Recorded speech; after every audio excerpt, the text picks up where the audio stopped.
Dr. Dina, innovator in health and wellness, and we're here at Chester Middle School this morning.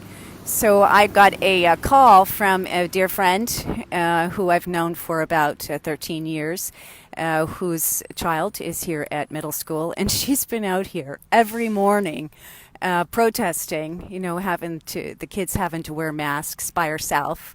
So yesterday she thought there may be a whole group of anti-protesters arrive and gave me a call. So myself and Linda Moore are here to support her.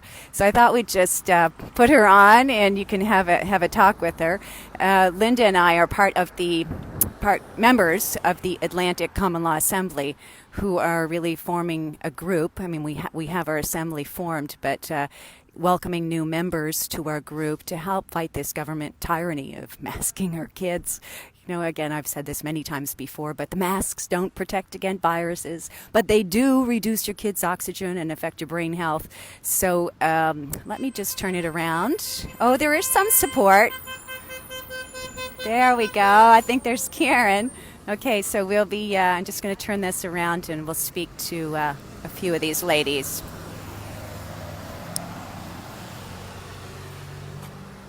Morning. I just want to thank Dina. Oh my God, I forget your name. Linda. Sorry, Linda. These are new friends, except for Dina and Linda, for coming out this morning. I was here 3 days last week. This is my fourth day here. And yeah, my child is here without my consent. I unfortunately do not have full custody. So as I've said before in other videos, unless I take this to court, which everyone I know who has taken this to court has lost, I have no choice but to have my kid in this school right now. And I'm not comfortable with the measures that are being enforced by these teachers in the public school system. Masks are not healthy, and they've never been proven to be effective. There's been no studies done to show that masking with these non-medical grade masks are effective in preventing the spread of any disease, never mind COVID. So what exactly is the point? Why are our kids wearing masks? So that's why we're here. That's it. And have you had any feedback, from other mothers or the school or the police? Or, I mean, you've been out here by yourself. How's that felt for you? Yeah, there's been lots of people honking and waving. Lots of people giving me the finger, which is to be expected, I guess. I'm sad to see the division. We all care about our kids, even people who are masking their kids, and we all want the best for our children. But it's time to actually look at the evidence instead of just blindly following what people are telling you to do. Actually think for yourself and look at all the evidence, not just what's being spoon-fed to you on the mainstream media, and make decisions that actually make sense. We're not here to hate on each other. We all want what's best for our kids. And for me, if you want to send your kid wearing a mask, by all means, if that makes you feel better, then you're more than welcome to do that. But you cannot force other people to do this. This is child abuse. And I'm tired of people hiding behind their job positions as teachers or whatever, saying that we're just telling what the health officials are telling us to do. When it doesn't make sense, when it's not based in science, you need to say no. And that's what I'm here to say. Thank you. You're such a courageous, loving mom. There's not many moms that are out here supporting you. So what would you say to the moms who might be thinking, like, this is crazy to put a mask on my kid and send him to school, but are afraid to come out? What would you recommend to them? Yes, I have had a few mothers in the area even who have texted me and said that they appreciate what I'm doing. And I get it, right? Not everybody wants to do this, to put themselves out there. I don't want to be here either, okay? This isn't like my idea of a good time. I'm asking you to drop your fear. Like, that is what's controlling everybody right now, is fear. We have nothing to fear right now, okay? It's our job as mothers, as protectors of our children, to do just that, to stand up and protect them when you know something that's happening is wrong. This is not the time to hide in your homes and just go with the flow. Okay, we're done with going in that direction. The direction we've been going on so many levels in our culture and society are not pro-life. Okay, we need to defend our health and our well-being on every level, all the way from the fishermen, the native fisheries, to the waterways in the valley. It's time to stop just going along with things that in your heart and in your soul you know are wrong. So I encourage you, in whatever way, maybe standing outside of a school isn't your thing, but you can still make the phone call. You can still make the visits, make the appointments with these people, and actually have the conversations. Thank you so much. Linda, we'll see your sign. So this is, and I think the local police came by and gave you a wave just to make sure you were okay, right? Yeah, the local police officer, Tim, he actually works in the schools. We had a nice little chat the other day, and, I've got nothing against the police. I appreciate their presence. They just want what's best for everybody, too. So they need to know what we think is best. Awesome, thank you. So there's Anastasia's one sign. There was a sign that I bought in this morning, made up while we were here. Masks reduce oxygen and do not protect against the virus. And I also have a little oximeter that you can see here on the ground. I think you can, right by the, thanks Linda. And this is what I would use in practice. So I would take oxygen saturation levels as part of a health measure or a health screening for patients. And if their oxygen saturation was below a certain point, we'd be worried about cardiovascular, risk of cardiovascular incident, stroke, heart attack.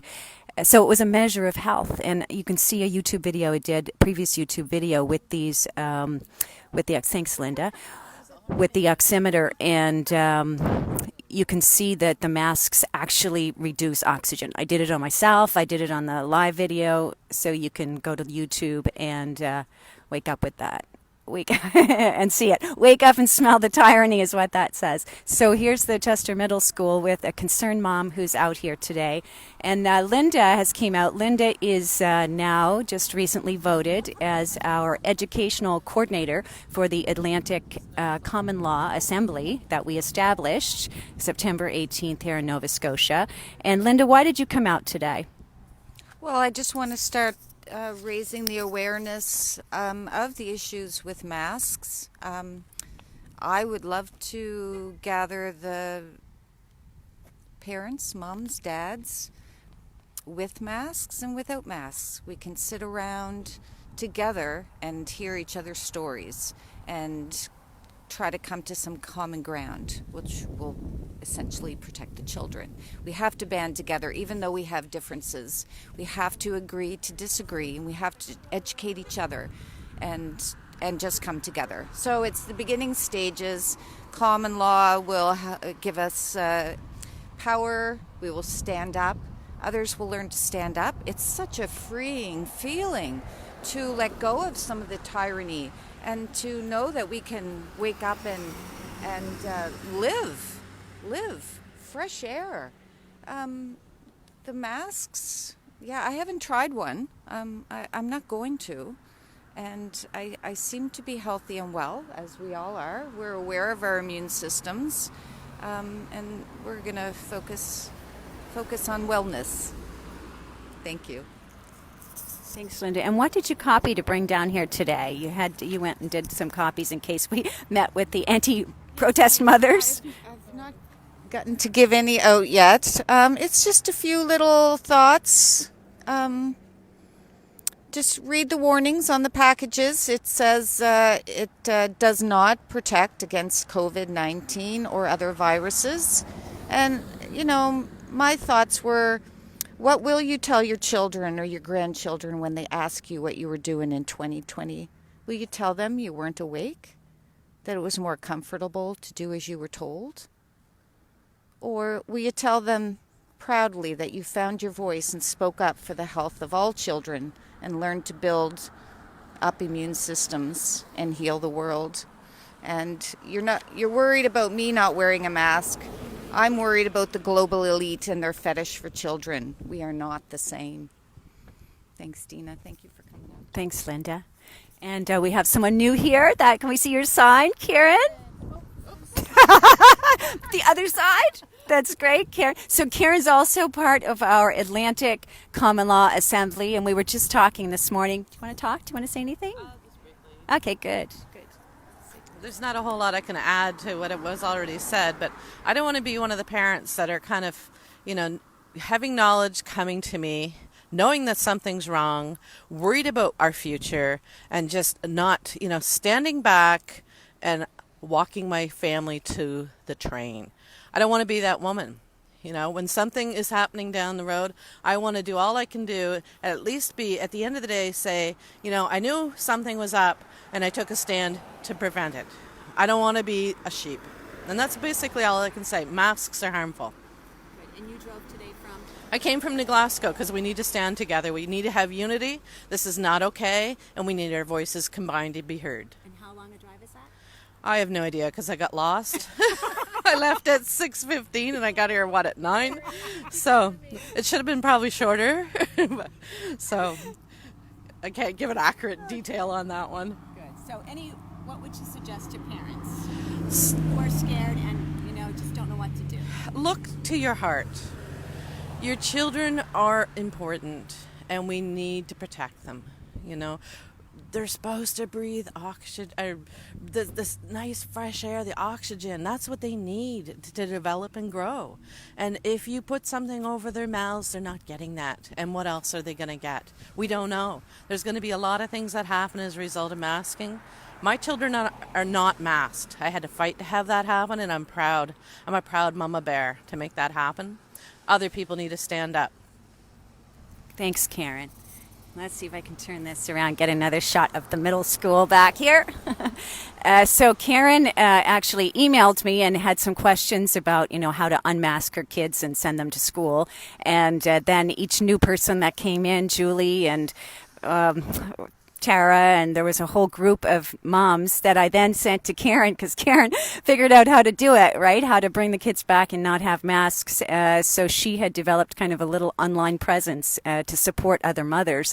And this is what we need, right? Anastasia, when she gave us the call today, we all came. I came from Halifax. Linda came from New Ross. Karen came from New Glasgow. We're here to support you. So for those mothers who are home and afraid, and just know in your heart that it's not okay to smother your kid, it's not okay to barter an education for that, then, you can come out here and just know that there's people here to support us. So I just want to say, in the practice, we had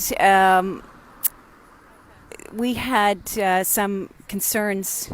I'm just trying to overhear a conversation here that these moms are having. I'm going to turn it around so we can see the car. Is this somebody in support of us? Okay, good. Oh, it's somebody in support.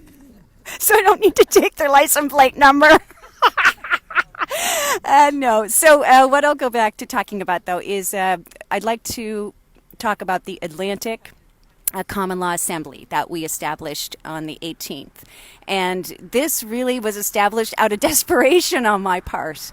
So for the last 2 years, I've been emailing MLAs and MPs about these measures, mandatory vaccines. And, vaccines are like masks, are chemical injections that are really harmful. I did a post the other day that talked about 6 young girls in my practice that started to what should I say, transform after they had the HPV vaccine in different ways. And some of them decided they didn't want to be female anymore and now are considering mastectomies and hormone treatments and things. So the injections that they're putting into us is not just the heavy metals anymore. They're affecting our DNA. And the new COVID vaccine that they're promoting, actually affects a chromosome. Right, chromosome 8.